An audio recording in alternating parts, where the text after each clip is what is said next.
Hello there, everyone. Welcome to a brand new Let's Read. Now, ever since I started doing my Let's Read of both Fate Stay Night, as well as my Let's Read of Fate Hollow Ataraxia, the number one thing that everyone asked me is, alright, so you got the Fate stuff done, what about the extended Nasiverse stuff? Because, of course, Fate is but one small part of a larger world, multiverse even. As such, I've had this on my desktop for ages, and today's the day where we're going to get started. Ladies and gentlemen, I am Nekotan. I am from this universe. You might see similar Nekos.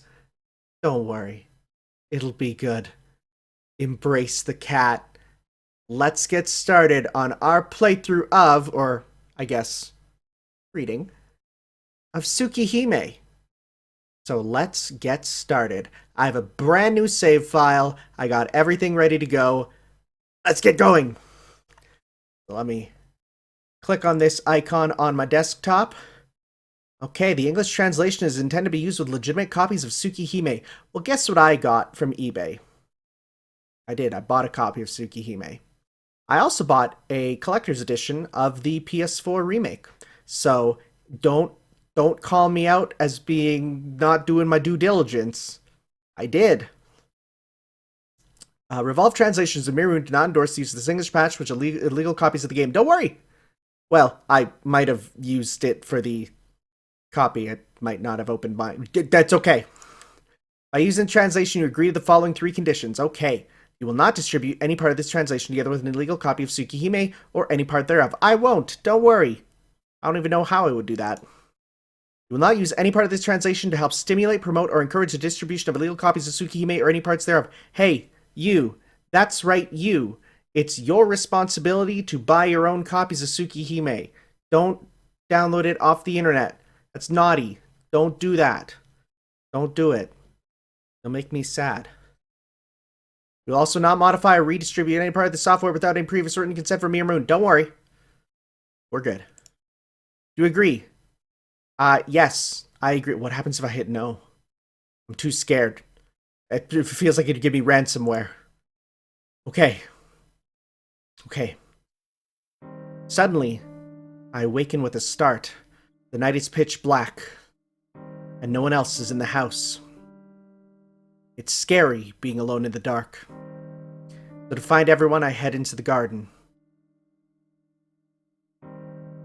Our mansion's gardens are vast fields of green, surrounded by a thick, dense forest, with the trees blanketing out the light almost like a massive curtain, like a stage in a theater somewhere. The curtain of trees opens with a swishing sound. Excitement fills me, anticipating the beginning of the grand play. In the distance, I hear the sound of echoes beyond the black curtain of trees. Inside the forest, the sounds of everyone happily playing around.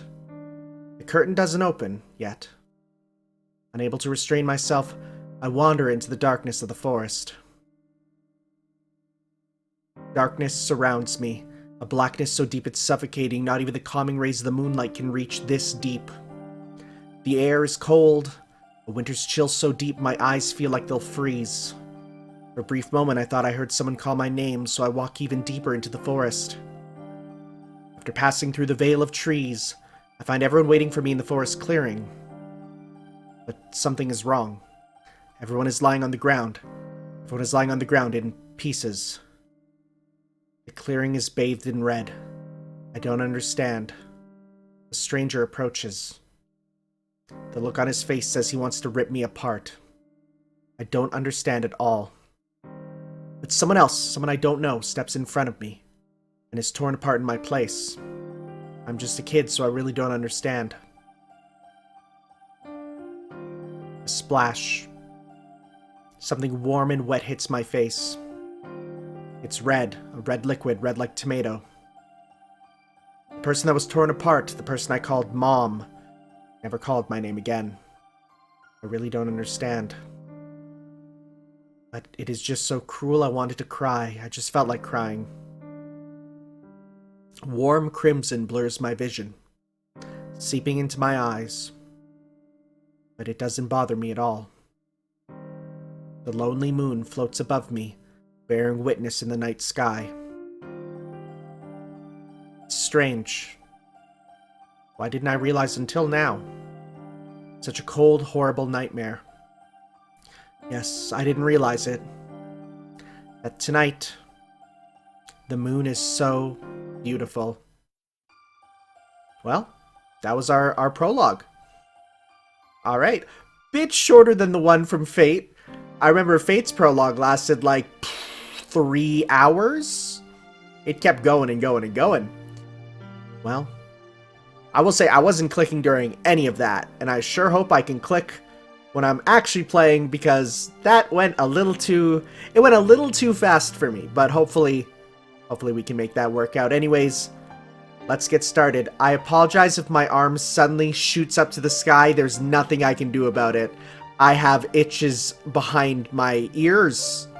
That's what it is. Don't worry. Alright, let's get going. Ooh.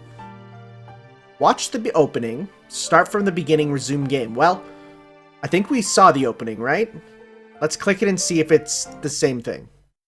Okay, it is, yes. Well, Well, I didn't mean for this. Let's click as fast as we can. I thought maybe it might be an animated opening. Sometimes they do those. But it's not. Well, at least we get to sort of think about this one more time. One thing I will say is, I'm like, who is this? You know, whose story is being told? What's going on? Who's the stranger? The focus on the moon, of course. Type Moon is the name of the company, but I know that the moon comes up in various places in the Nasuverse, so that's how it all ties together. Who jumped in the way? Really don't know yet. Well, that was a mistake, but that's okay, because we get to engage with it once more. Yeah, the moon is quite beautiful. Big and round, like a ball. Alright, start from the beginning. One thing I will also say is that this game is tiny. Like, the actual window to play it is really small compared to what it's like when I first started Fate, before I got the HD remix of Fate there with the Ultimate Edition. It's quite small, but hey, not much I can do about that. A prologue. Okay. Or a prologue. That is a real picture of a bed. Okay. When I came to, I was lying in a hospital bed. The curtain on the nearby window sways gently. It is a beautiful day outside, and the dry wind signals the end of summer. Hello, Tono Shiki-kun. Oh! I forgot, this one does not have voiced dialogue. Well, take a guess who's going to be doing the dialogue then. Me. Get ready for that. You dislike that, then sure there's other Let's Plays, or just play it yourself. That works too. Hello, Tono Shiki-kun. Congratulations on your recovery. The unfamiliar old man extends his hand for a handshake.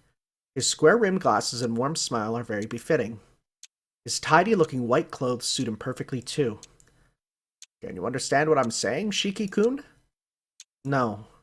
What's with these lines? Those were in the opening as well. Why am I in a hospital? You don't remember, do you? You were involved in a car accident while you were walking. Your chest was stabbed by a shard of glass, and it was unlikely that you would survive. Very unbefitting of what a doctor would say, but he still says it while smiling cheerfully. Terrible. I feel terrible. I'm tired. Can I go to sleep? Yes, you should rest. Must focus on recuperating and do not push yourself. The doctor is still smiling. To be honest, I can't stand that smile anymore. All these lines, because there's there at the start, and then there's another one there. Do they mean something? Can I ask you something, Doctor? What is it, Shiki-kun? Why are there scribbles all over your body? And there are cracks all over the walls. Why are there cracks in the walls? The smile vanishes for just a brief moment, then returns to his face immediately. He turns and walks away. Seems there was some brain damage after all. Got a hold of Dr. Akiha in neurology. I suspect he may have suffered some damage to his eyes. Spend the afternoon examining his eyes. Doctor whispers to the nurse so that I won't hear him. Well, too bad I did. You could have been a bit quieter, dude. Weird. Scribbles all over everyone's bodies. The sloppy, zigzagging black lines running all over the floors, the walls, the ceiling. I don't know what they mean, but looking at them makes me feel sick. Wonder what it is. The bed, too, is covered in these scribbly lines. When I touch the line with my finger, my fingertip sinks down into the crack. Oh. It seems as if I could reach further down with something narrower, so I traced the line with a fruit knife that was lying on the bedside table. I didn't use any strength at all, yet the knife sinks into the bed, all the way up to the hilt. It was fun, so I dragged the knife along the scribbly line. Thud. With a heavy sound, the bed snaps clean in two. Wow. The girl in the bed next to mine screams. The nurses run over and take the knife away from me. So we can, cut through stuff? How did you break the bed, Shiki-kun? Doctors don't ask why, but curiosity persists on how I did it. I traced along the line and it broke. Hey, why is this hospital full of cracks? You better stop with that, Shiki-kun. There are no such cracks like that anywhere. Now tell me, just how did you break the bed? You can tell me, I promise I won't get mad. I'm telling you, all I did was trace the line with the knife. I see. Okay, we'll continue this conversation tomorrow. Doctor leaves. In the end, not a single person believed my story. As long as I run the knife along the scribbles, I can cleanly cut anything. I don't have to put any force into it. It's just as easy as cutting paper with scissors. The bed, the chair, the desks, the walls, the floor. Never tried, but probably, no, definitely even people. Again, are these literally cracks in his dialogue? That's really intriguing. Definitely raises several questions about some stuff. Well, we'll see. But it seems that no one else can see these lines. The black lines, only I can see. Despite being a kid, I gradually began to understand what the lines were. Probably like stitches. It's like stitches that hold an open wound together after surgery. I think they are weak spots. After all, there's no way I could cut such a thing with a child's strength alone. Yeah, I didn't know until now. The world is covered in these lines, these breaking lines that bind everything together. No one else can see them. That's why they're just fine. But I can see them. Scared. So scared I can't even talk. It's as if I'm the only one who went crazy. Maybe that's why. Why, even after 2 weeks, no one believes my story. Even after 2 weeks, no one has come to see me. Even after 2 weeks, I continue to live alone in a world surrounded by black stitches. I need to get out. I don't want to be in this room anymore. I want to stay in a place covered in stitches. That's why I decided to escape and run away to somewhere where no one else would be. The wound on my chest still hurts and I didn't get far away. That was when I noticed. I'm standing in the grassy field just outside of town. I really didn't get far at all. Cough. My chest hurts and I feel so sad. Collapse to my knees and cough. Cough. Cough. I'm not going to force myself. You're not going to make me force myself. Look, I will cough naturally and on my own in these parts. I'm not going to force myself to. The fact that I'm not coughing right now in allergy season is a good thing. God, that itch on the back of my head is insane. Wow. Oh, get that. Okay, yep, that's good. Oh, good, okay. Definitely not a problem with the software I'm using. What are you talking about? There's nobody here. Drowning in the ocean of green at the end of summer. Feel like I'm about to disappear. But before that... Hey, you. It's dangerous to sit down in a place like that. Whoa! Are you who I think you are? Are you? Hair that crimson can only belong to one person we've met so far, but we'll see, we'll see. Also, wow, we are adorable. We are 90s anime adorable. I hear a woman's voice from behind me. Eh? What do you mean, eh? You're already a runt, so I can't see you sitting in the grass. I was this close to kicking you, so watch out. She points at me rather grumpily. I get a little angry. After all, I sit in the 4th row from the front, so I don't think I'm that short. Kicked? By who? Isn't it obvious, stupid? You and I are the only ones here, so who else could it be but me? She declares this confidently as she folds her arms. Well, I suppose it must be fate that we met here, so you want to talk for a little while? My name is Aozaki Elko. Yep. We just met her in, well, just, haha. But we met her in, Fate Extra. She gave us, level ups. So she was quite helpful. Thank you so much, man. That itch on the back of my head just does not go away. Just, okay. Now, the only thing that I know about Aoko is that my hand is clipping through my chest right now. Ignore that, ignore that, ignore that. Is, I think she's the one that constructs,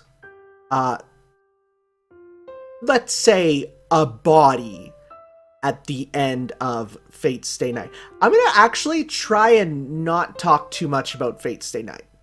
And the reason I say that is because, one, there's a great Let's Play by a beautiful Let's Player that covers it all.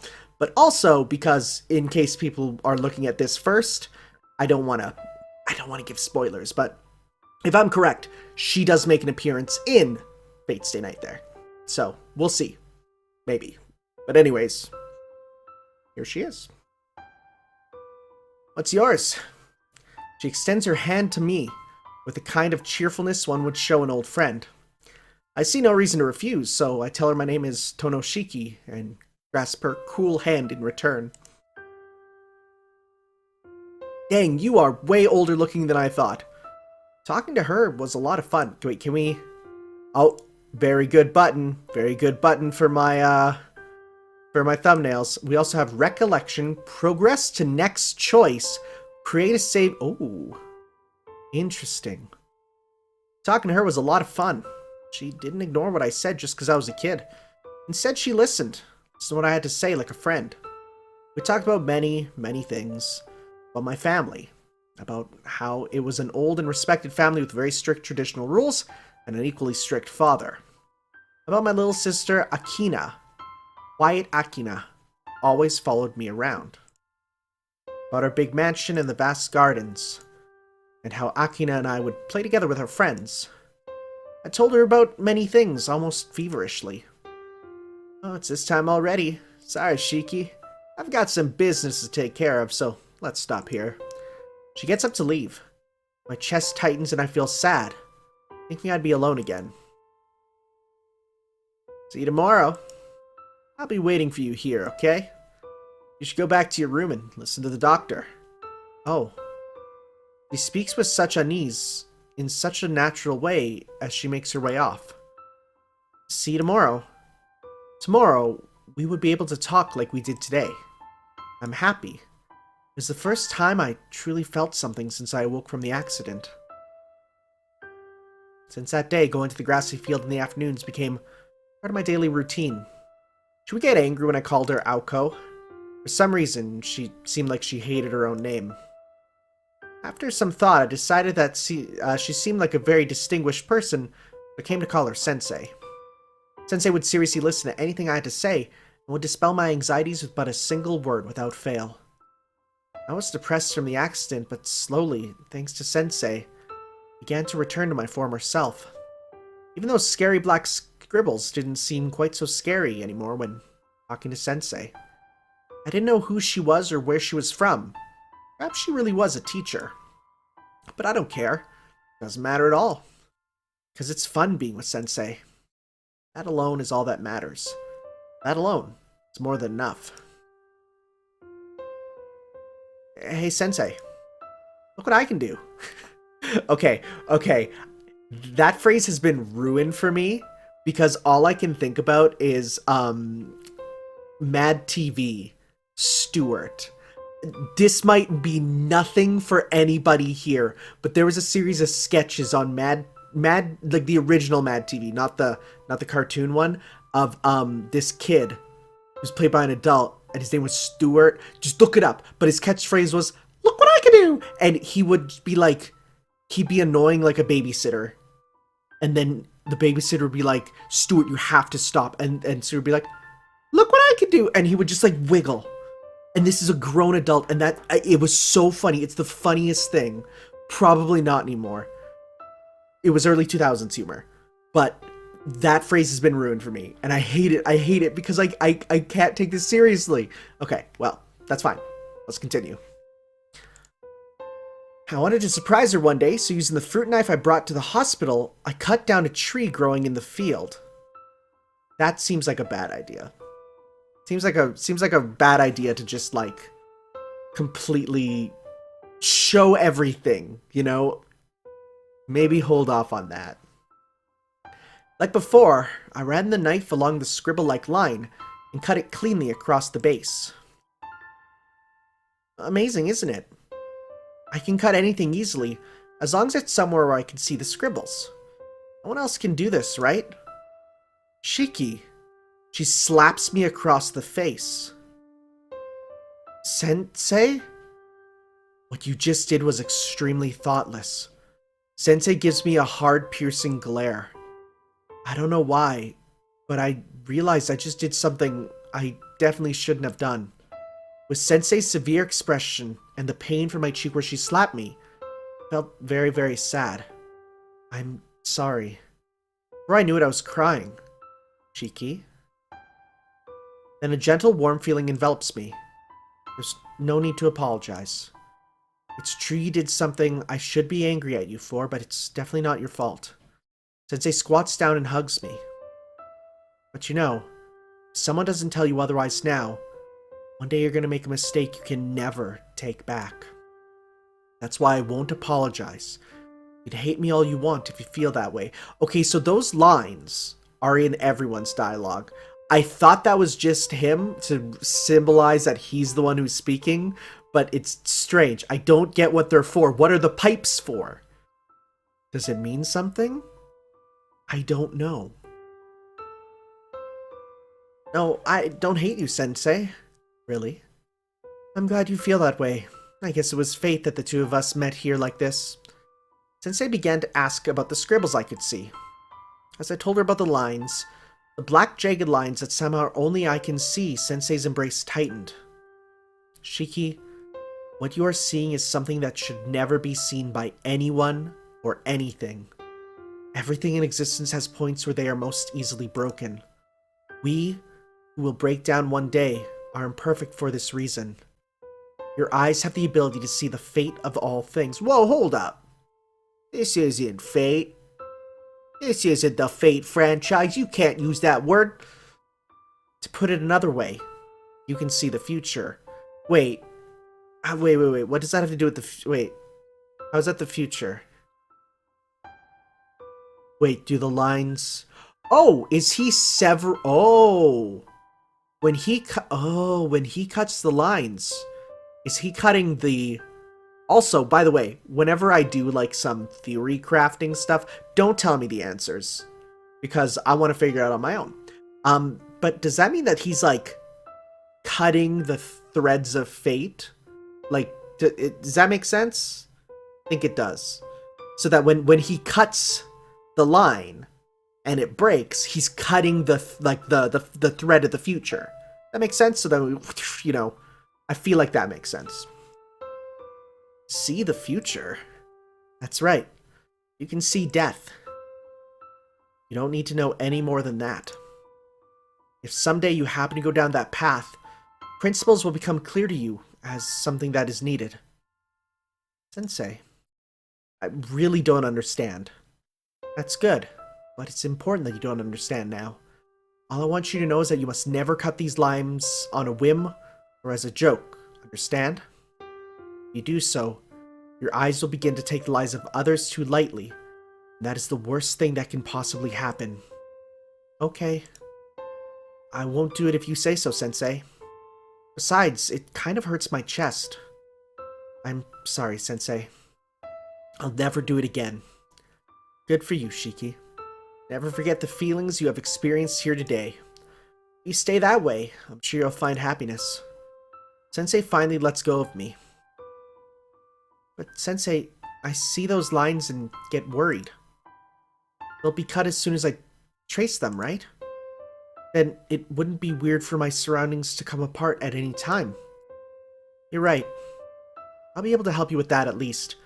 It seems as if that's the reason I'm here. Sensei sighs, then favors me with a warm smile. Shiki, I'll give you a very special present tomorrow. I'll give you your old life back, the one you were living before your accident.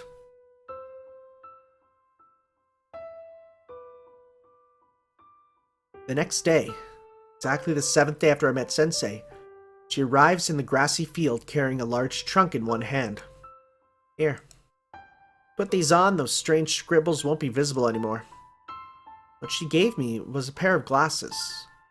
But my eyes are fine. Yeah, but I mean, glasses make everyone look better. That's just the rule. It's how it works. Everyone knows that. Just put them on. The lenses don't have any magnification or anything. Sensei forces them on me. Suddenly, whoa! Incredible! This is amazing, Sensei. I can't see the scribbles anymore, not at all. Of course. I had quite a time stealing Mystic Eye Killer from my older sister to make this Aozaki Aoko masterpiece. Huh. Well, I mean, we are 27 minutes in and instantly it's like, yep, Mystic Eyes, that's a thing that we know about, and those glasses are the Mystic Eye Killers, which make an appearance in various Fate media. Treat them well or they'll be hell to pay, got it? Like, what if he just, like, trips and breaks them? That would suck. Yep. I'll take good care of them. You're incredible, Sensei. Made all those horrible lines disappear just like that. It's like magic. Of course. I am a sorceress after all. Giving me a proud smile, Sensei puts her trunk down on the ground. But know this, Shiki. Those lines haven't disappeared. It's just that you can't see them. Once you take the glasses off, you'll be able to see them again. Really? Yes. It's the one thing that cannot be fixed. Your only choice is to keep living your life and do your best with the eyes you have now. No, I don't want these scary eyes. If I cut those lines again, I'll end up breaking my promise to you. Oh, you mean never cutting the lines again? Silly. You can break that promise whenever you like. Really? But you said it was something I shouldn't do. Oh yes, it is. But that's your gift, Shiki. It's yours to use as you see fit. No one else but you has the right to judge you. But out of all the abilities one can have, yours is terribly unique. If you have such a power, that means there is meaning behind having it. God doesn't give us powers for no reason. Oh! She's religious. Okay. When we say God, do we mean like that God? You might say you were given the mystic eyes of death perception, not depth perception. That's different. You know what? Hey, this is all of our superpowers. We all have the mystic eyes of depth perception. It's the mystic eyes of death perception, which I'm just realizing now is a wonderful play on words. That's what we don't have. So, anyways. You might say that you were given the mystic eyes of death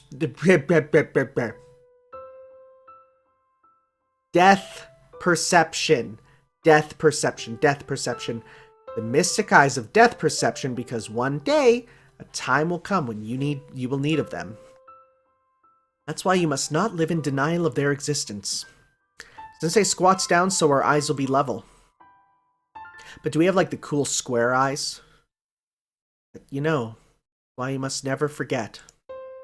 You are a very kind and honest person, Shiki. Can I just say, like, right now, like, I look at this art and I'm like, wow, yeah, this is clearly earlier art for Takeuchi there.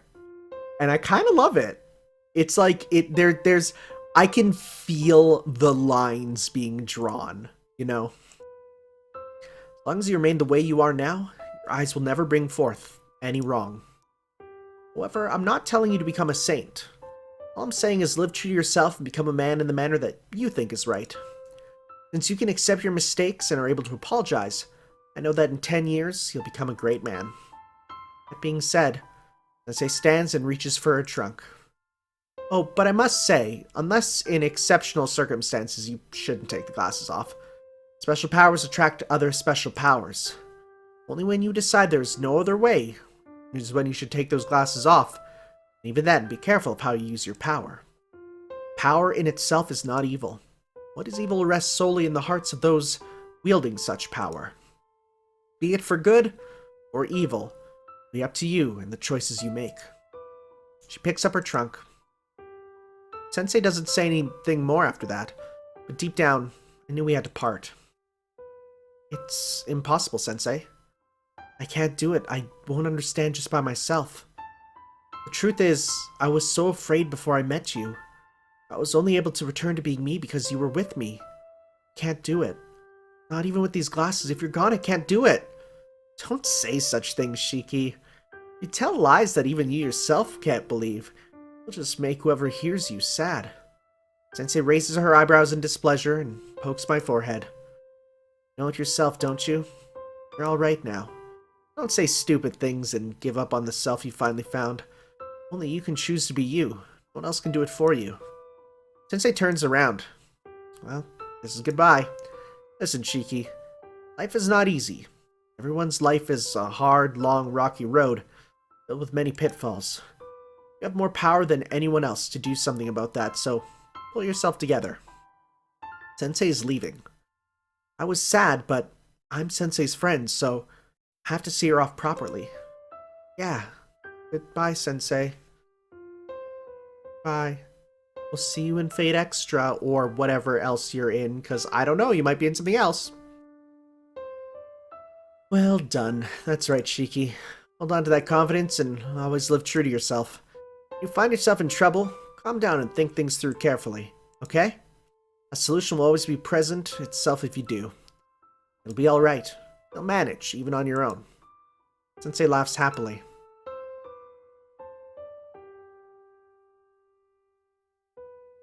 The wind blows. The field of grass sways in unison. Sensei was already gone.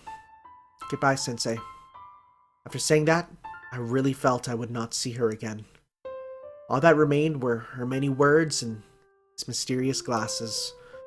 It's only 7 days, but she taught me things more valuable than anything else. As I stand there by myself, I fear tears well up in my eyes. Man, I was such a fool. I could only say goodbye. I couldn't even say a single word of thanks to her. I left the hospital soon after that. Afterwards, I didn't return to the Tono household, but was taken away to live with my relatives instead. But it's alright. Tono Shiki will be just fine, and by himself. I'll spend a new life with my new family. Like that, Tono Shiki's 9th summer ended. The new autumn arrived. I think I became more of an adult. Wow, just some hard cuts on the audio, huh? That looks almost exactly like the classroom from Fate. I mean, I guess it's a Japanese classroom. You can only do so much, but just something about it. Okay. First inversion, or one inversion impulse 1. 1st of October, August 21st, a Thursday. Autumn. The last trace of summer disappearing today. A Thursday, halfway through October. This is the day where I, Tono Shiki, return home. It's been 8 years since I left. Just, like, slam the door open. You're like, Tadaima! I'm home. Shiki, hurry up. You're gonna be late for school. I hear Kaiko-san's voice floating in the kitchen. Okay, I'm leaving, I call back. I place my hands together in the room that was mine at the Arimas? Arima! The Arimas until now. I'm going. Thanks for letting me live with you these last 8 years. So, he was 9, and then he lived here for 8 years. So he's got to be now 19 years of age, right? Right? I know there's sex scenes in this game. I'm very worried. Oh no! Okay, well, here's the deal. Just so that we know, just so that we're aware, I'm gonna squash this right now. No, you will not be seeing these. No, they will not be on my Patreon. I'm not reading them out loud. So when those come, and they will, trust me, I know, and I hear they are worse than Fate's. When they come, there will be hard cuts with any important details that they might squish in there. Ugh, why did I use that word? There will be cuts where I will then put in any audio. What is this motion? Why am I doing this motion? It will be solved. Don't worry. 19 years old. Just like everyone at the high school. Right? Okay. We're on the same page. Let's continue. Clap, clap. Oh, let's do it. Okay, here we go, here we go. Let's do it. Okay, so... Wait, let's go. There we go.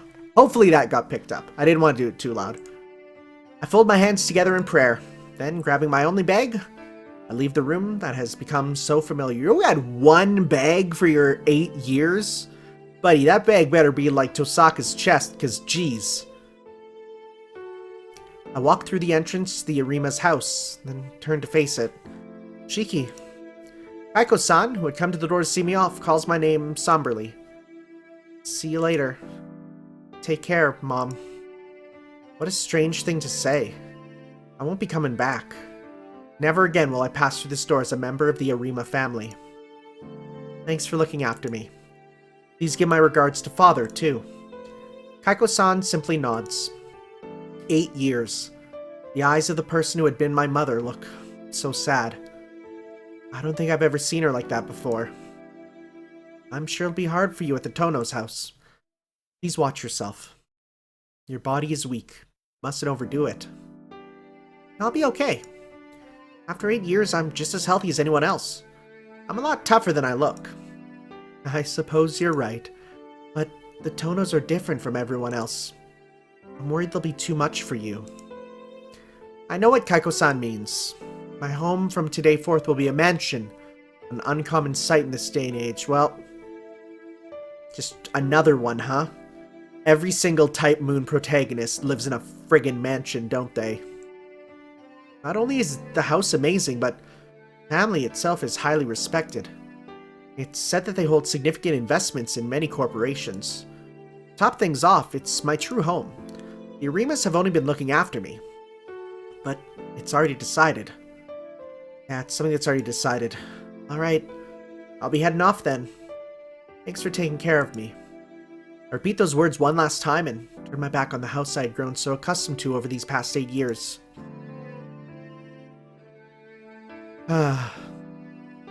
I'll leave the Arimas and start to walking to school with a heavy heart. 8 years ago. I recovered from a serious injury that normally would have meant death, and I was entrusted to the Arimas, a family branching off from the Tono family. I'd lived with my real parents at the Tono mansion up until I was 9, and lived with the Arimas for 8 years until now, my second year of high school. I lived a normal life as an adopted son. From the time I met Sensei, special circumstances Sensei told me about as she parted never happened, and the glasses hid the lines for me as long as I wore them. The life of Tono Shiki was a peaceful one. It meandered along gently, till a few days ago. The day when the head of the Tono family sent word to me. Return to the Tono mansion. The very family that, until now, had shunned me. Wait. Why are they shunning us? For getting into a car accident? For getting hit by a car? Why would they shun us for that? Probably something of like, oh, you know, the dignity of the house of the Tonos is, we will never get into a car crash. Is that what it is? Is it literally just the dignity stuff? Oh, it's the worst. I sigh again. To be perfectly honest, even before the accident, I'd never gotten along with the Tono household. Maybe as a kid I never liked the formality demanded by the family. Perhaps that's why I said nothing when the old man told me I was going to live with the Arimas. I think it turned out well. I got along well with my adopted parents, Kaiko-san and Fumio-san. It was as if they were my real parents. Lived a normal life in the loving family of the Arimas like a real son, just like I had always wished. I don't regret living there. Except for one thing. My little sister... Okay.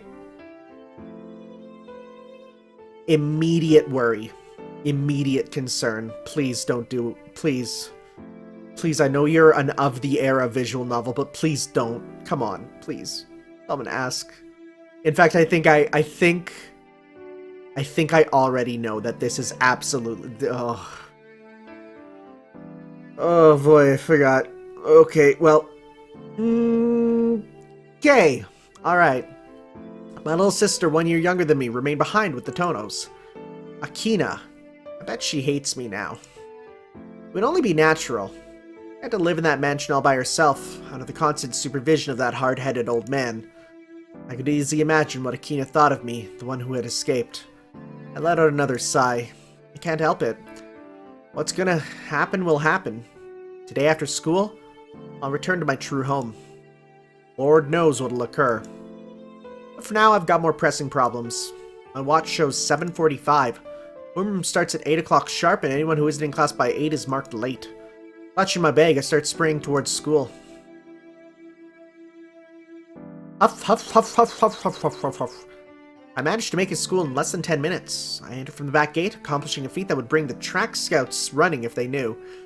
Come to think of it, today's also the last day I'll come in through the back gate. The Arima and Tono houses are on the opposite sides of the school, with the Arimas being behind the Tonos, being behind, while the Tonos is in the front.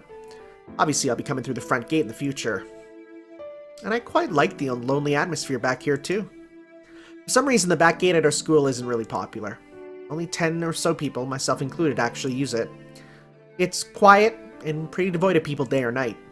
Clang! Clink, clink, clang. Like I said, pretty quiet. The sound of a hammer mixed with distant birds singing reaches my ears. Hammering? Ah. Clang, clank, clong. A half-rhythmical ringing comes from one corner of the courtyard. What does that mean? What do these lines mean? What does that mean? What is that? Homeroom begins in less than 10 minutes. I don't have time to stop and find out, but I am pretty curious. Right now, we get our first choice right early, don't we? Okay, I see. So, I'm gonna be real, chiefs.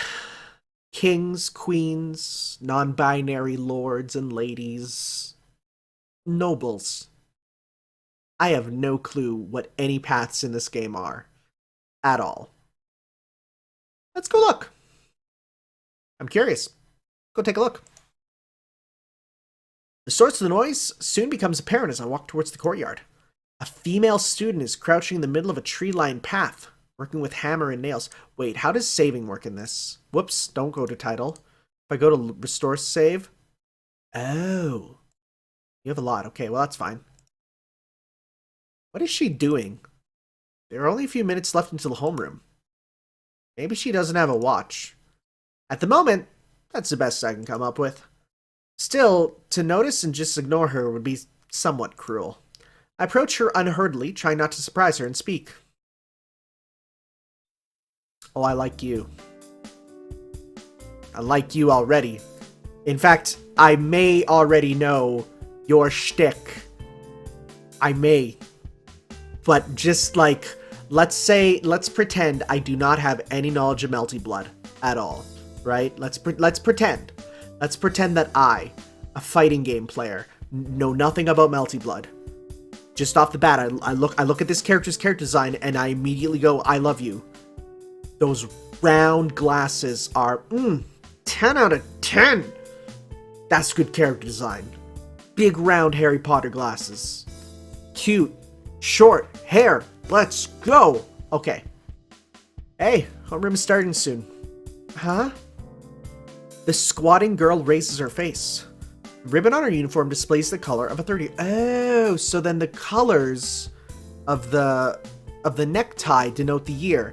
That's something to pay attention to. Okay, so red is third year. Got it. The older student looks at me while holding her hammer. It is a tiny hammer.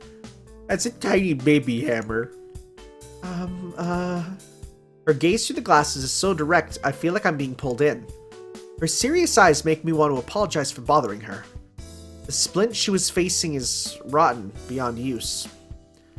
Come to think of it, our school's rear courtyard is in a terrible state of disrepair. The splints are neglected and the flower beds untended. Apparently, the teachers intend for the students to conduct a big cleanup at the end of the year, so the maintenance men have done nothing since summer. I take in the situation with a single glance. The girl with the hammer is repairing the broken down splints, paying no mind to the fact that her tidy uniform is being dirtied. She has sweat on her brow and it looks like she has been swinging her hammer in a most serious manner. As far as I know, there is nobody in charge of repairing public property at this school. What is it? The older student asks, adjusting her crooked glasses. It's nothing. I was just wondering what you were doing. As you can see, I'm in the middle of fixing the splints. Yeah, I can see that. It's not what I mean. I was wondering why you were doing something like this. Won't the maintenance people take care of it anyway? The older student laughs to hide her embarrassment. I'm the kind of person who can't stand seeing a mess like this. I just can't leave them alone. Seems as though she's repairing splints because she just couldn't let them stand that way. Okay, real talk. What is a splint? We've used the word splint a couple times. What is a splint? Do I need to search Google? Okay, I'm Googling it. Splint. What is a splint? Okay, so yeah, because when I hear splint, I think of like the medical equipment. Right? Split. Okay. I typed in splint and it says splint when you poop. Oh, splinting is a poop thing? No! I'm gonna type in the words wood splint. See if that makes sense. Wood splint? What is a splint? Am I just crazy? Where it's just wood. I don't know, man. I don't know. I'm not a carpentry fellow. What an odd senpai. That's why you're fixing it on your own? If you don't like the mess, why not just avoid coming here? Well, my classroom is over there. Senpai points to the second floor classroom facing the courtyard. My seat is next to the window, so it's easy for me to see the courtyard. Usually I just bear it, but when I took my seat today, I was surprised to see all the splints in the area were broken. Senpai's face clouded as if to say, isn't that terrible? Apparently she's upset because, although she doesn't look seriously angry. You know what they say, strike when the iron's hot and all. I borrowed tools from the office and decided to fix them myself. So the explanation ends. Making a bow, Senpai returns to hammering the nails. Alright, I understand, but how about we leave it here for now? Homeroom is in less than 5 minutes, and it's this bad. Will the school get around to fixing it pretty soon? No way! Gripping her hammer, the senpai with glasses shakes her head furiously. I won't be able to concentrate with the garden like this, even if I go to class. It'll just sound like nonsense to me, and the teacher will say, Hey, you, what are you staring at? I'll get yelled at for sure. Senpai continues to grip the hammer while she emphasizes her point. Well, I suppose the teacher would be upset if you kept looking outside. He would, wouldn't he? That's why I have to do it now. With that, Senpai begins her repairs once again, clumsily hammering away. She's obviously not used to using a hammer. Clank, clank, rings the hammer as it hits the wood. By the looks of it, there isn't just one or two broken splints. I can't begin guessing how long it will take to repair all of them on our own. The bell begins to ring. Looks like first period started. I give up, considering how things have gotten to this point. I sit down quietly and begin to help repairing the splints. This seems like a terrible idea. Okay, maybe I shouldn't have done this. I'm literally the type of person to never ever want to skip class, so... Once I begin to help, I quickly realize mending them isn't that difficult at all. Although the older student is not used to making repairs, she is quite skillful anyway. She's already gotten to the hang of it, and the work is proceeding at a brisk pace. Senpai's movements are quick and sharp, and I enjoy watching her. She really is quite clever. Before I knew it, there's only one splint left to repair. 30 minutes have passed. Can't stay here any longer, and only one more would be no problem for Senpai. Well, I'll be going. I stand up and dust off my pants. The student with glasses also stands up and begins to stare at me. You're cute. Come to think of it, just who is she? I hadn't given any thought about what I was doing, but when I stopped to consider her, I realized she is quite beautiful. You know what I'm saying? It's just quite a look on the eyes, you know. Someone this good looking would be known by every male student. They'd be talking about a third-year beauty. I have to go. Don't work too hard, Senpai. She gives an obedient nod. Even though she's older than me, almost like dealing with someone younger. Thank you for helping me. I'm glad you did. She makes a quick bow. I'll be sure to come say hello during lunch. Don't forget to watch your hands, Tono-kun. You too. Did we give her our name? So she knows us, but we don't know her. That's embarrassing. I hate it when that happens. With that, I wave my hand and leave. Wait. Huh? Have I met you before, Senpai? Senpai cries out in surprise and mischievously puts on a depressed face. Tono-kun, you've forgotten about me? Forgotten? No, I don't think so. If I'd ever met a beautiful woman like her, there'd be no way I'd forget. She looks at me reproachfully. Those eyes, I'm sure I remember from somewhere. Don't I? Come to think of it, we'd exchanged greetings once or twice before, haven't we? Ciel Senpai, isn't it? Apprehensively, I suggest her name. Yes, and I'm glad you remember. You seem the type to space out and forget, Tono-kun. I don't think I space out, but there's nothing I can do about the fact that I forgot. See you later, then. Sorry for keeping you. Oh, it was her. I have to tell without the voices, actually. Ciel Senpai bows again. I watch her go. Start to walk towards the school building. When I reach my class, it's already the break after first period. I slip into the room while everyone's busy talking. My desk is the window seat in the very back row, so I sneak in there without drawing any attention. When my attendance is taken in the second period, everyone will say, "Hey, when did Tono-kun get here?" You know, they say bada bing, bada boom, when did the Tono-kun get here? Hey, how's it going? I'm a student from a Japanese school, bada bing, bada boom, when did he get here? Hey, pizza, pasta, Bagadou. It's a strange quirk in an otherwise dull class that they all speak like with thick Italian accents in Japan here.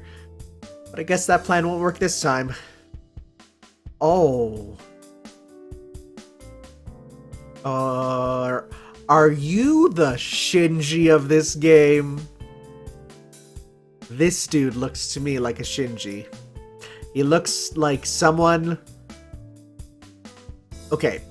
Either this dude is like a Kuwabara and he looks rough and then you get to know him and he's like the sweetheart. Or he's Shinji. And I will kill him. Eventually. We'll see. We'll see. I literally have special eyes that I can just... Uh-oh. Looks like he fell apart. Come to think of it, isn't this just sticky fingers?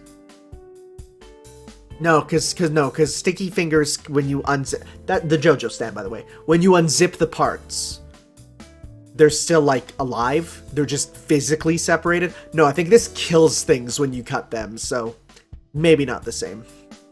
Yo, true, my boy. It's totally unlike you to be late. I sigh. Feels like reality's being hammered back into me after the pleasant time I spent with Senpai. What's with that sour face of yours? Being late when I'm actually on time. What do you think you're doing? Oh wait, no, is this him? Oh, this is him. Okay, being late when I'm actually on time. What do you think you're doing? Hey, listen, I'm not coming to school for your sake, you know? What? I'm coming to school for your sake? So unfair. Words fail me. I wonder, like many times before, how I ended up knowing this guy. Is he the Yosuke then? Is he a Yosuke? We'll have to see. Yeah, how did I end up knowing this guy? His hair dyed orange, his ears pierced, his vicious glare that screams he'll pick a fight with anyone, anytime, and his wearing of rebellious clothes. Yeah, that rebellious white button-up. Whoa. I mean, I get it, it's not like the school uniform, but... Inui Arihiko. Oh. Arihiko. Not Akihiko. Arihiko. Got it. Is the only free-spirited outlaw in our university-oriented high school. You've been bitter enemies since middle school, right? You make a carefree face like that in front of your rival, you better be prepared for trouble. In any case, Arihiko is a loud guy. Yo. Morning, Tono. Before I know it, everyone in class is looking my way and greeting me. Shut up, Arihiko. You're ruining my chance to slip into class unnoticed. And why am I your rival anyway? There are plenty of other tough guys around, so stop bothering me. I'm just a nerd with my glasses. No, don't hit me. I have my glasses. No, my glasses, right? I kind of always took, from what I've seen of Shiki in artwork and seeing the glasses, that Shiki looks like a nerd because of the glasses. Well, he still owes me close to $100 from middle school, so I guess that does make him my enemy. Well, you only mean to me, Tono. Like a saint to everyone else. It's not fair. What, you just figured that out? Life's not fair. You really are mean only to me. I didn't try particularly hard to be called to Arihiko. That's just the kind of relationship we have. By the way, Arihiko, what's a chronically late night owl who never shows up until second period doing here in homeroom? It's a little... No, it's very odd.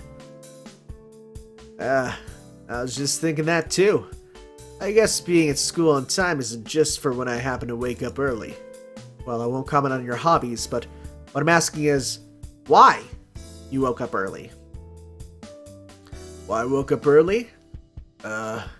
Guess because I stayed out late since all that fuss started, so I can actually go to sleep at night now. You've heard the stories about those serial killings, haven't you?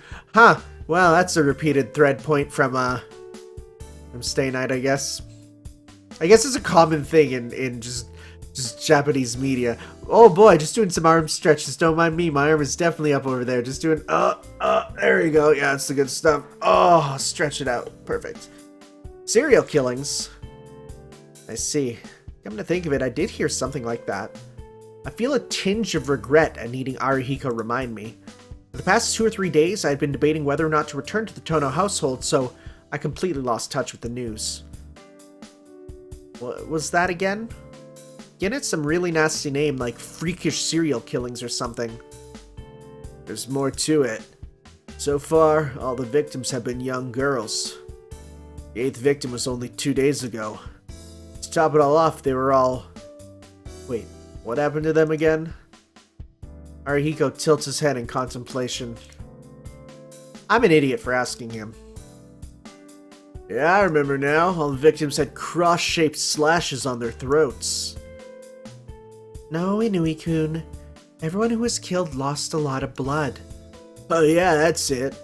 They said it's some kind of modern-day vampire or something.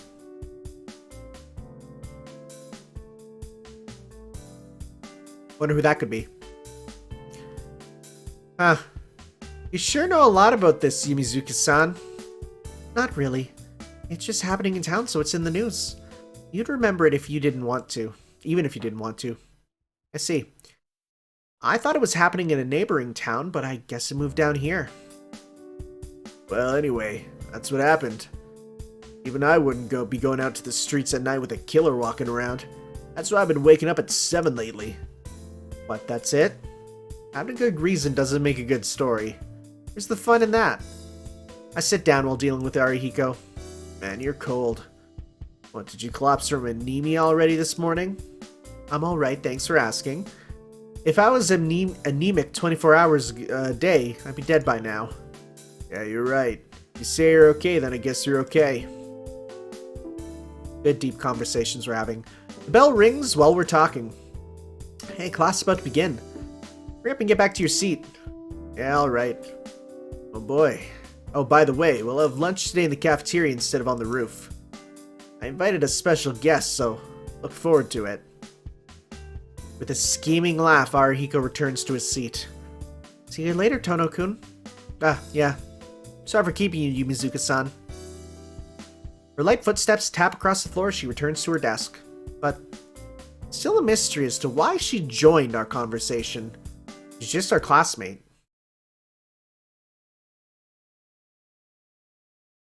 It's lunchtime. Now then, where should I eat lunch? Oh, well, they told us we want to go eat in the cafeteria, right? But there's a special guest. Let's go into the cafeteria. Might as well follow along with our friends. Cafeteria is packed as usual. The long line of people waiting for their orders has developed.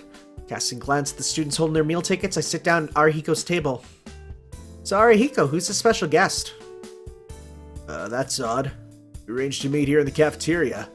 Hold on, I'll go check things out. Arihiko runs off, leaving his curry udon. Chikara udon is my choice. Hope he returns before the noodles go stale. No one likes stale noodles. It's no good. Looks like Senpai went somewhere. Huh. I guess she's a senpai? Yeah, she's a really cool girl. I've been hitting on her for the last few days and finally got her to agree to eat lunch together. Apparently she has someone she wants to thank today, so she's running around the school looking for whoever it is. Huh. Seems like she's a busy person. Yeah. Just kind of like one of those penny racers. What is that? What the frick is a penny racer? That's me pointing at my nearest penny. Don't worry. With a look of regret, Arihiko splits his chopsticks. Well, shikatanai. Anyhow, itadakimasu. It's hilarious when they don't translate that. Yes, itadakimasu. Rub-a-dub-dub, let's eat this grub. We begin to slurp our udon, just straight up, just like, you know, bowl in hand, and then other hand just... That's the good stuff. When you just go ham, just go buck wild, you know, just engaging in that udon there. You know what I'm saying, right? You know what I'm talking about. Yeah, just what the heck are penny racers anyway? Thank you. Thank you for asking that, because I don't know what that means. So, what was the real reason? Huh? What do you mean? The reason you were early this morning. You aren't the sort of person who comes to school just because he gets up early, Arihiko-kun. I question Arihiko as I sit next to him eating my chikara udon. Huh. Arihiko gives an uncommitted response as he slips away at his soup. Are you going back to your real house today, Tono-kun? Or Tono? Yeah, I am. Wait, Have I told you about that already? Nah, I just heard it from the teacher. Why is the teacher talking about that? Arihiko continues to wolf down his curry udon without glancing in my direction. I thought maybe Tono will get really depressed, so I decided to check it out. I see. And your verdict? Pretty disappointing. Wasn't worth getting up early for. You really have too much time on your hands, Arihiko, I conclude, as I bite into the white rice cake in my chikara udon. That's the kind of person Arihiko is. Today's the day I return to the house of my real family, returning from the home of the adopted family who raised me. Arihiko must have heard about it somewhere and came to school early because he was worried about me. Arihiko, I think your appearance does you a disservice. You're really sentimental underneath. If it's the always melancholy Tono telling me that, then maybe I'm the real thing. Arihiko slurps noisily at his noodles. So man, what's really going on? You mean, you've been living with the Arimas since primary school, right? It's been 8 years already. Your dad has basically disinherited you. He's suddenly calling you back. Why is he suddenly calling you back now? He didn't disinherit me. He just kicked me out of the house somehow. Tono-kun, if there was ever a family that kicked their kid out of their house somehow, that's a tragedy, not a comedy. No, it's not a tragedy, it's a comedy. Whoops! Backwards. But it's just so boring, it's not even funny. Arihiko spreads his arms and shrugs. Refusing to be serious ever is one of Arihiko's easy-to-understand traits. Yeah, I guess you're right. You get kicked out of the house, laughing is all you can really do. And then he said some cliche line like, never step foot in this house again or something, right? That's what people would call disinheritance. Come to think of it, I never heard why you were disinherited. Who knows? Something I'd like to know too. Well, don't want to talk about it, you don't have to. Grabbing his bowl with both hands, Arihiko drains what's left of his hot curry soup.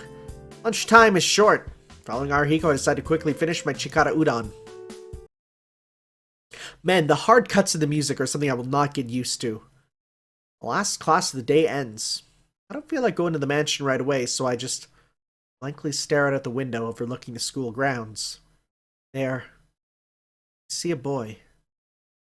And he's doing the high jump. And he just keeps failing, but just keeps trying. The high jump over and over. He jumps. Misses. He never stops. We live in a society. The classroom is dyed orange by the sunset.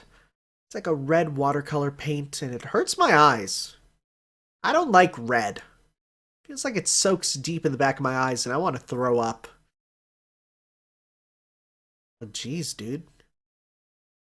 That's a little rough to pick one of the primary colors, huh? It seems I am weak against things that resemble blood. Huh. That's intriguing. Specifically, blood, huh? See, that's starting to make me think now that the opening that we saw actually about him. I took that as being someone else's perspective, but it would make sense to be his, so we'll see. No, I should say that I'm weak against blood itself. 8 years ago, I had a near-death experience. I was in an accident where I was injured in the chest, and I teetered between life and death for days. I should have died instantly. Miraculously, I survived. It's because of the great medicinal treatment. However, injuries were so severe that I don't remember the accident. 8 years ago, when I was a child, I felt a thud pass right through the middle of my chest, then I passed out. When I woke up, I was in the hospital bed. All I could remember afterwards was the pain and the cold. I don't remember much of the accident, but even today, the scar on my chest remains. I guess numerous fragments of glass pierced my chest, leaving burn-like scars there and in my back. Wow, in your back too? That's kind of wild. Actually, I was quite surprised at being saved. Ever since then, I frequently collapse from anemia-like dizziness and cause a lot of trouble for others. Maybe that's why my old man believed I was unfit to be the heir of the Tono household and entrusted me to relatives. Oh, so it's not that you got in an accident, it's that now you're not like, Oh, you're not strong enough to lead the company. No son of mine will be collapsing when he needs to buy game stocks there. Meme economy, NFTs. that's what it is, okay. The wound on my chest, huh? Huge scar in the middle of my chest, hidden from view by my uniform. Now that I think about it, after that accident was when I started to see those lines. I'm able to forget them thanks to the glass that Sensei gave me. I think I would have completely gone mad if I had never met her. Aiko-san, the person who had been my mother up until now, said when I left that Tono... Wait, what? The person who had been my mother up until now said when I left that the Tono household wasn't normal. No problem. I'm not a normal person myself. Adjusting my crooked glasses, I pick up my bag. Can't stay in the classroom forever. Now then!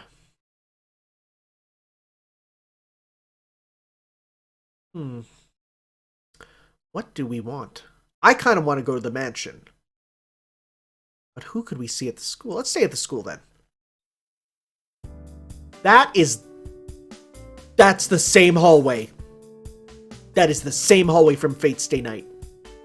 I recognize that speaker up there. It's just been painted over. As soon as I step out in the hallway, I run into a familiar face. Huh? What's up, senpai? You have some business at the second-year classrooms? Oh, it is her. Okay. Yes. Business with a second-year student, to be precise. See how senpai approaches with a smile. Listen, I have some snacks here, but no one to talk to. It'd be a waste to eat them all by myself, so I came to catch an idle-looking person to talk to. Huh. Someone to talk to? But there's no one left in the classroom. The same with all the other classes, too.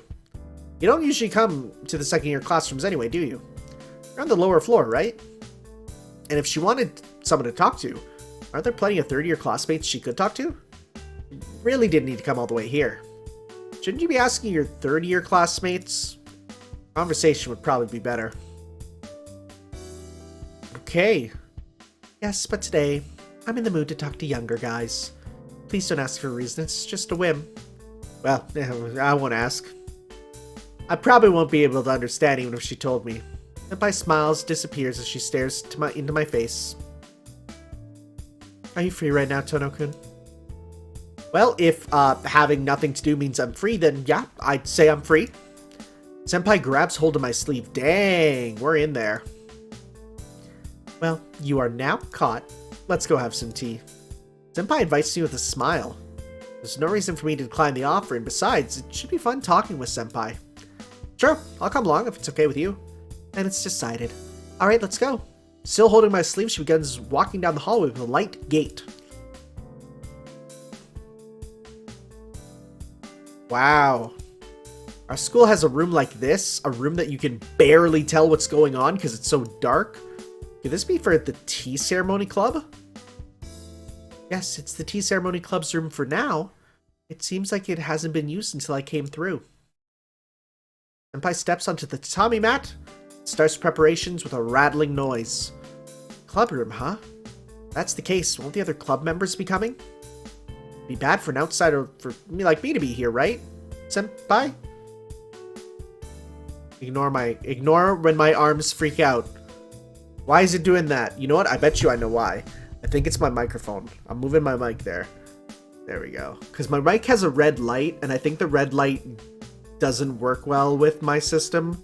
So see, now it's like, now it looks good.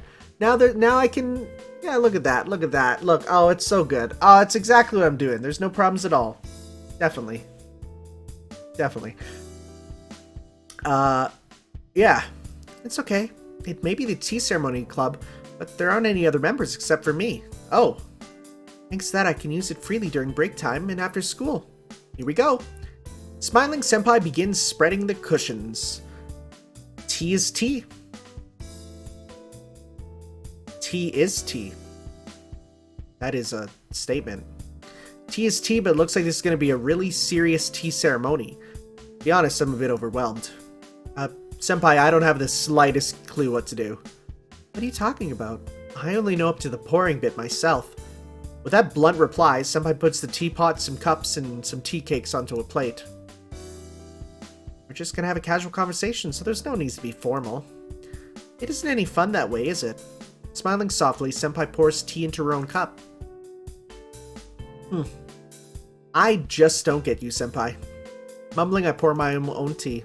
I slurp some. Picking up the tea cake and putting it in my mouth, I sip again at the tea. I was never involved with it, but the Rima family is a prominent tea ceremony family. Being raised in a household like that, I'm used to drinking tea and doing nothing. Senpai looks at me with a somewhat troubled expression. What's wrong, Senpai? You look a bit unhappy. I was just a little surprised at how calm you are about all this, Tono-kun. Really? Well, I guess my family's a strict one, so I'm used to these kind of things. More importantly, Senpai, didn't you have something you wanted to talk to me about? Yes. I haven't thanked you for this morning yet, so I thought I'd take care of you for a bit like this. Senpai makes her incredulous statement with a soft smile. Take care of me? Take care of me? That's not how you use the phrase take care in Japanese, Senpai. Bakagaijin. Gaigokujin. Oh, really? You mean people don't say taking care when they're showing hospitality in order to thank them? No, they don't. I don't think it's a mistake exactly, but it's not quite right either. These manner-related phrases are difficult, aren't they? I suppose I shouldn't try to use them if I'm not familiar with them. Senpai laughs embarrassedly.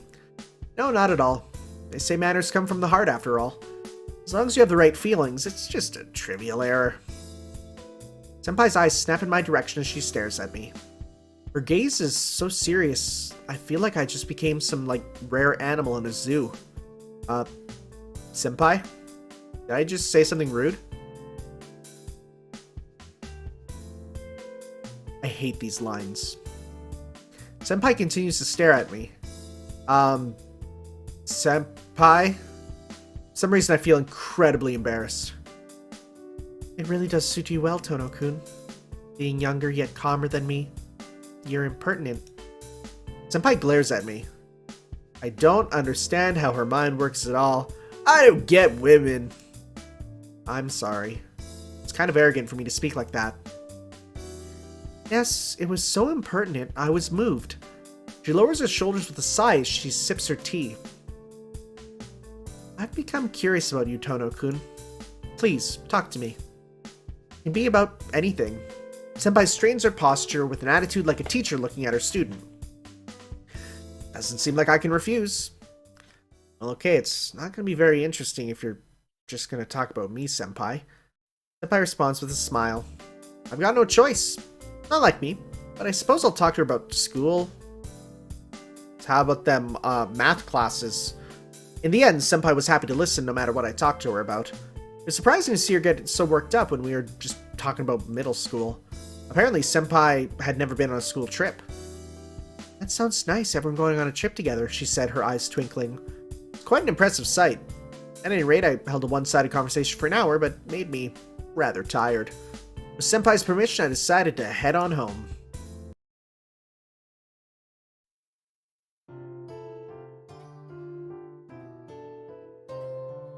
That's literally the hill. Okay, well, 150% confirmation. These are the exact same backdrops that got redrawn then for Stay Night, because this area is where we first met a character. I'm not going to say again. I'm trying to avoid the general Fate spoilers so that people can go and watch that. But yeah, wow, this is well, because all the places in Fate and now I guess Tsukihime are based on a real place that they just took pictures of. So here we go. Actually, come to think of it, I have no idea what the name of the place this is. Like it was clearly Fuyuki in, Fate. But let's see. We'll see. Very intriguing. I walk along a different path than the one I usually take. Passing through unfamiliar streets, I slowly approach the Tono mansion. The surroundings are not completely unfamiliar. After all, I had lived there until I was 9 years old, 8 years ago. It's not the first time I had taken this path back to the mansion. Feelings are a little complex. The path home is nostalgic yet fresh. Up until just now, I had not looked forward to returning to the Tono household. Now, it doesn't seem so bad. The house I lived in until I was 9 years old. Right now, my sister Akiha, or is it Akiha, right, is in that utterly un-Japanese style Western mansion. Tono Makihisa, my old man who hated me, and the master of the Tono household died a few days ago. Okay, well, that's new. My mother died from illness after Akiha was born, so the Tonos had dwindled down to me and my sister. Being the eldest son, you would think I would stand to become the Tono heir, but I have no such privilege. To become the Tono heir means being bound by a strict upbringing. I have lost count of the number of times my father scolded me over my dislike of not being able to live freely. That was when I got involved in that accident and my body weakened. My father saw that as a good opportunity to get rid of me. His reasoning was something along the lines of, Someone who could die at any moment can be the heir, even if he is the eldest son. See, I knew it. I called it. That is exactly what it is. Old man being old man. Sadly for my father, I betrayed his expectations by making a recovery, but my sister Akiha had already deemed to be the heir to the Tono household. So I've heard that Akiha, who was already being raised harshly in order to become a proper daughter of the Tono household, received an even harsher upbringing since then. That was a long time ago. I played together with Akiha in the mansion back before the accident. After that, I never saw her again. But doesn't she go to the same school as you? Apparently, Akiha had tried to visit me a few times when I was first entrusted to the Yarimas. Unfortunately, we were never able to meet because I had to go to the hospital every day. We completely lost contact after, oh, well, there we go, after Akiha went to a boarding school. Unlike Akiha, I'm isolated from the main family. That's why I can live freely like this. My high school was just an average high school and our chance of contact was pretty much zero. My old man died and I received word telling me to come back. To be blunt, I have no intention whatsoever of returning to the Tono house, but Akiha is at that house. When we were children, Akiha was an obedient child, always looking frightened as if she were constantly enduring something. I would always follow close behind, her footsteps pattering after behind me. She was frail, and her long black hair and fancy Western clothes made her resemble a French doll. I'm worried about her living all alone in that big mansion with the old man gone. More than anything, I feel guilty after pushing all the Tono family responsibilities on her, selfishly living a free life by myself. Perhaps my acceptance to return to the mansion is like my apology to Akiha. Tono Mansion is unnecessarily big. Surrounded by iron railings, you could say the entire lot is abnormally expansive, being so large that a whole elementary school could fit into. That's really big!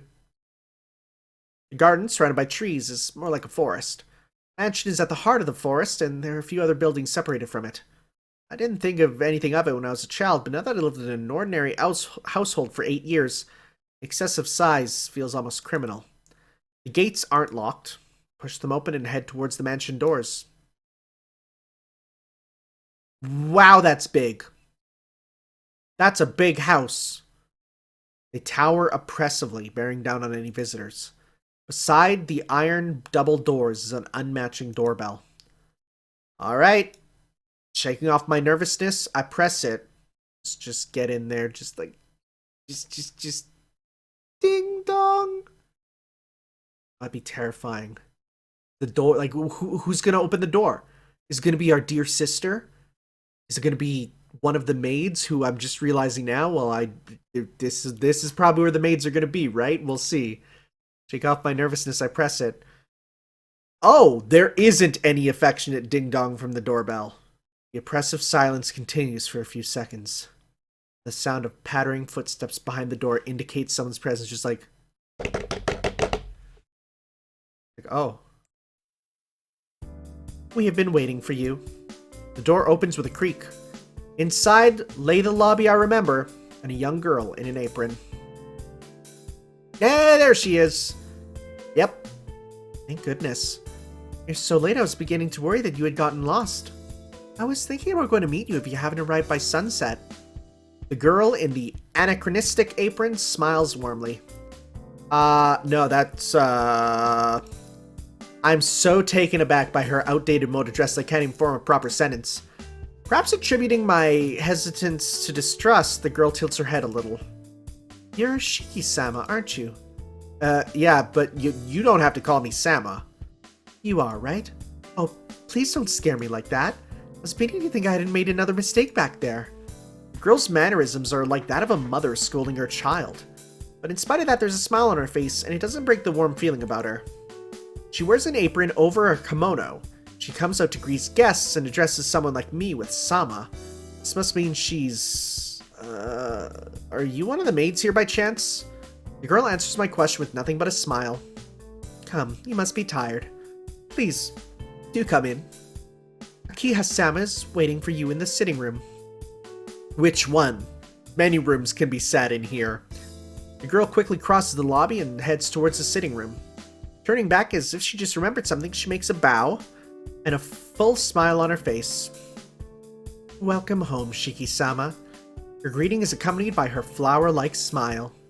I can't think of any reply, so I just follow her hesitatingly and also sometimes just go maids, make noises. That's my job, that's my life. That is almost the Tosaka house, okay. Guided by the girl, I head to the sitting room. It's as if I'm seeing it for the first time. I don't know if I've forgotten about it in the last 8 years or they had refurbished since then. Either way, it feels like someone else's house now and it's unsettling. As I'm looking around the sitting room, the maid in the apron lowers her head in a quick bow. I brought Shiki-sama with me. Well done. You may return to the kitchen, Kohaku. Kohaku, rather. Thank you. It seems the maid's name is Kohaku. Kohaku-san gives a small bow as if to say farewell and leaves the sitting room. This leaves me and 2 girls I don't recognize.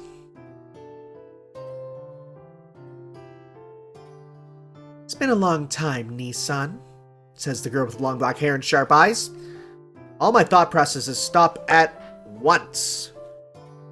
My mind goes blank and I can't think of any words of greeting. All I can do is nod with the... Yeah. I don't think it can be helped. This Akiha that I had not seen in 8 years is not the Akiha I remember. She's completely transformed into a proper young lady of a noble family.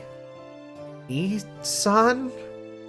The black-haired girl tilts her head slightly. Pathetically, all I can say are dumb-sounding things. My mind is turning in somersaults as I try to recognize the girl before me as Akiha, but it seems that Akiha already recognizes me as her brother. You do not look well. Would you like to rest before we talk? Akiha throws a sharp glance in my direction. Is it just my imagination that she looks like she's in a bad mood? No, I'm all right. I was just surprised at how much you've changed, Akiha. People do change over the course of 8 years, Nii-san. We are at an age of change. Did you think we would remain as we were forever? What is this? I can feel the thorns in Akiha's words. No, you've definitely changed, Akiha. You don't look like a French doll anymore. You've become more beautiful than ever. That isn't flattery. It's how I really feel. And, indeed. But you, on the other hand, have not changed much at all. Akiha answers coldly, her eyes closed. Well, I came prepared for something like this. It is as I had thought. It seems Akiha does not think well of me. If you are feeling well, let us finish our conversation. You have yet to hear the details about why you were called back here, Nii-san. I've heard nothing other than the son come back to the mansion, though I found out that the old man passed away on the papers. If the head of a major company dies, it will definitely make it on the financial papers. Word of Tono Makihisa's death reached his son, Tono Shiki, via the newspaper after the funeral. Even though his relatives hadn't told him, this disinherited son could pick up the news of his father's death merely by buying a 100 yen newspaper. It might be cynical of me to say so, but the world has certainly become a more convenient place. I am sorry. It was my fault that you did not get the news about father. Akiha quietly lowers her head. It's alright. Either way, it's not like he could come back from the dead if I went. Not like something you should be worried about. I am sorry. It is somewhat comforting to hear you say that. Akiha's face is serious, but this is not a topic I care much about. A funeral is a ceremony for those who cannot let go of their feelings for the deceased to achieve such That feels a little disingenuous to say, bud. I kind of disagree. I kind of very much disagree. But, okay. Sure, let's go with that. You're in an edgy mood, I understand. For someone like me, who cut off feelings long... Whoa, I shouldn't have clicked that. Whoops, can I scroll back? Good. For someone like me, who can cut off such feelings a long time ago, there is no need. Good, thank God there's a scroll back. Calling you back here was my idea. It would be odd for the eldest son of the Tonos to be entrusted to the Arimas forever. Now that father has passed away, the only Tonos by blood are you and I, Nisan. I don't know what father was thinking when he entrusted you to the Arimas, but he's no longer with us, so there's no longer any need for you to live with them. That is why I had you come back here. That's all well and good, but I'm quite surprised you're able to get our relatives to agree to this. Wasn't it they who came up with the idea of leaving me with the Arimas in the first place? That may be so, but I am the head of the Tono family. I declined every one of the proposals from our relatives. I would like you to continue living here, Nisan. This is a place with rules. Oh, no. No, I don't like rules. I want to be free. I want to be the guy to live my life freely. I'm gonna paint pictures, and I'm gonna make a podcast where we talk about Simpsons episodes. I want to be free. We'll see. You'll avoid living the overly casual lifestyle you've been leading up till now. Haha! I'm afraid that isn't gonna happen, Akiha. There's no way I can go back to being some well-mannered gentleman now. Not that I want to. I will not ask of you but to try. Or are you saying that you are unable to do what I already have? Akiha shoots me a cold look. It feels like she's hitting me with her grudge against me leaving her here for the last 8 years. Alright, I get it. I'll try my best. Akiha just stares at me, as if she doesn't quite believe me. You do not need to try, as long as you get the results. Her pose is dignified, but her words are merciless. Let's get back to the topic. Right now, you and I are the only ones living here. I do not care for having too many people around, so I cleared everyone out. Hold on a sec, Akiha. You already cleared everyone out? You wouldn't want to run into one of our relatives in the mansion, would you, Nisan? I have put off most of the servants, but there are enough for you and I, so there should be no problems. Wait, no problems? You're going to get attacked at our family meeting if you do something like that.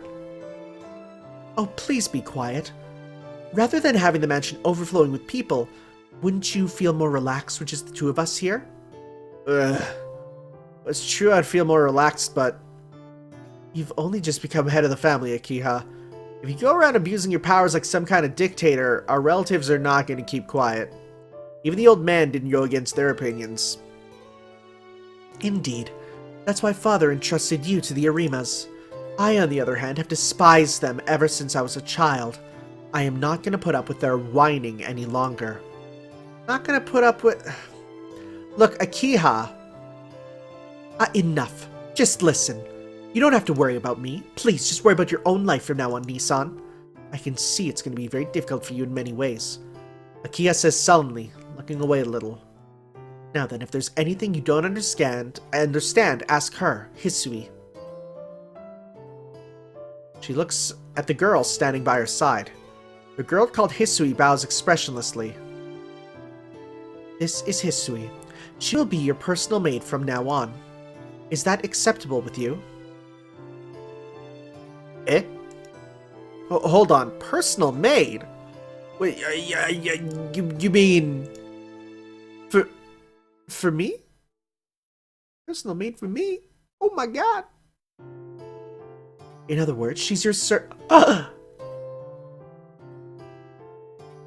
Did you check Fate's data? No, it's not. Lowercase s. Akiha declares as if it were obvious. I can't believe it. Fitting with the Western style of the house, the girl in the maid outfit stands there as if it is natural to do so. Hold on. I'm not a kid, you know. I don't need a servant. I can take care of myself. That include the cooking and the laundry. Akiha's pretty sharp to the point at getting these things out. Yep. At any rate, now that you've returned to the household, you will obey my directions. I don't know how you lived at the Arima house, but you're living at the Tono house now. Please accept everything given to you. Okay, I guess. Ugh. I can't say anything. I drift my eyes towards Hisui. As expected, she looks back at me expressionlessly like a doll. Well then, Hisui, please show Nissan to his room. Yes, my lady. Hisui approaches me with a shadow-like presence. I will guide you to your room, Shiki-sama. Hisui heads towards the lobby. Sighing, I head off towards the lobby as well. We enter the lobby. This mansion is split into east and west wings with the lobby in the middle. The lobby is like the body of a bird, and the wings are the halls that extending diagonally to the east and west.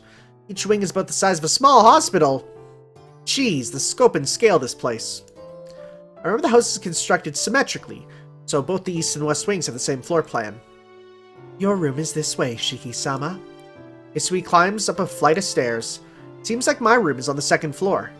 Come to think of it, the servants' room should be on the first floor of the west wings. That's probably where Hisui and Kohaku-san's rooms are. Outside, the sun is already set. The girl in the maid uniform walks down the long, dimly lit hallway without a word. Kinda feels like Wonderland. Without thinking, I let my thoughts slip out. You say something, Shiki-sama? Hisui stops and looks back at me. No, I'm just talking to myself. Don't worry about it. After staring at me, Hisui bows and starts walking again. That bed looks remarkably uncomfortable. I guess is what they call it being a loss for words. The room Hisui led me to is not one made for a mere high school student to live in. Is this my room? Yes. If you are displeased with it, I can arrange a different one for you. No, there's no way I could be displeased with it. It's just a little, no, really too fancy for me. Shiki-sama? It's fine. I'll gladly use this room. Yes. This room has not been touched since 8 years ago, so I do not believe you'll find anything unsatisfactory with it. I hope it's been dusted. There's something a little odd about the way Hisui said that. As if she was implying that this was once my room. Hey, is this by any chance my old room? That is what I have been told. Am I mistaken? Hisui inclines her head to the side slightly. I feel relieved. It seems this girl can express emotion after all. Well, it might be now that you mention it. I do remember it faintly, so it must be so. I can't feel any sense of familiarity about this place at all, but I guess that's what it's like after you leave a place for 8 years. I can't get settled here, though. I was living in a 6.5 mat sized room until this morning. It's like staying in some high-class hotel. I understand how you feel, but please try and get used to it. From today on, you're the eldest son of the Tono house, Shiki-sama. You're right. I've got to do my best, so at least I at least look like it on the outside. That's the words I'm saying. With a thump, I drop my bag on the table and stretch out my back. I've been feeling a little stressed out with everything that's happened so far, but I guess I've got no choice but to adjust from today onwards. Shiki-sama, all your luggage has been brought here. Is there anything more you require? Nah, not really. Why do you ask? There was very little delivered. If there's anything you need, I can have it prepared, so please do not hesitate to ask. I see. No, I don't need anything for now. I don't have much luggage to begin with. My luggage is just this bag, these glasses, and the textbooks in my bag, and that white ribbon with an unidentified owner. Huh. What's that about? That's all. Anyways, you don't have to worry about the luggage. This fancy room is more than enough for me. I understand. Well then, I shall call you in an hour's time. An hour? For dinner, you mean? Yes. Please relax until then. As expected, Hisui says everything with an expressionless face. But even if she tells me to relax, just how am I supposed to do that here? I mean, look at this place. It's like that bed, I can literally look at that and it looks like my grandma's like bed, and like oh, that stuff is like, fancy beds are not comfy. Like, it sucks. The more comfy a bed is, the cheaper it is. The clock says it's 6 o'clock. Usually I'd be watching TV in the sitting room around this time, but I'm having serious doubts as to if there's any such thing in this mansion. Hisui, I know it's kind of a trivial thing to ask, but is there a TV in this mansion? A television? Hisui's eyes narrow slightly. I know I'm the one who asked, but it really is a stupid question. I feel like there's something wrong with asking about the presence of a TV in a luxurious mansion like this. Hisui makes a rare troubled face and stares off into space. There is no television in the sitting room. Some of the visitors did make use of one, but when they departed, they packed it with their luggage and took it with them, so I do not believe there are any remaining. Hold on. Visitors? Like who? And for how long? Relatives. The eldest son of Kugamine-sama from a branch of the family, Tozaki-sama's third daughter and her fiancé, and Kishima-sama's eldest son came to stay for close to 3 years. That's a long time. That's a while. 3 years, huh? Hisui, that's what you call freeloaders, not visitors. Hisui does not reply. No matter what kind of people these freeloaders were, it seems that the servants can't say anything bad about them. Well, at any rate, it seems that those relatives had brought and taken back their own luggage with them. My old man hated the products of modern culture, thinking them all vulgar. There's no way he would ever watch a TV. Akiha, who'd been educated by him for the last 8 years, would probably be the same. Well, it's not like I'll die without one. Hisui is silent. Like a perfect example for servants, Hisui says nothing unless she is being asked a direct question. This is, of course, kind of depressing for me. I want to make that expressionless face break into a smile somehow, but that seems impossible with just any old half-hearted effort. Oh, there was a library on the first floor of the West Wing, wasn't there? Maybe I'll go find something to read when I have some free time. Hisui does not reply. She just stands there in the doorway. I can't even tell where she's looking. But Hisui? Hisui doesn't say a word. Suddenly she looks straight at me. I believe there is one in Nei-san's room. Huh? I have no idea what she's talking about. There's one of what? A television. I remember seeing one in Nei-san's room. Hisui says, as if remembering something from many years ago. Hold on. Nei-san? Don't tell me you're talking about Kohaku-san. Yes. Right now, the only people who are working at the mansion are Nei-san and I. Now that she mentions it, they do look alike. I just couldn't connect them as sisters because Kohaku-san is always smiling so warmly, and Hisui is always expressionless. I see. Kohaku-san does look like the type of person who'd watch for those variety shows. But I balk at going to Kohaku's room to tell her, let me watch your TV. Sorry, just forget I asked. After all, I'll be living with here from now on, so I've got to follow the rules of the mansion. God knows what kind of cynical comment I'd be in for if from Akiha if I started watching television. Seems I'll be leading a scholarly student life fit for a member of the Tono family from now on. Alright. I'll be in my room until dinner, so just come and call me when it's time. Got other things to do, don't you, Hisui?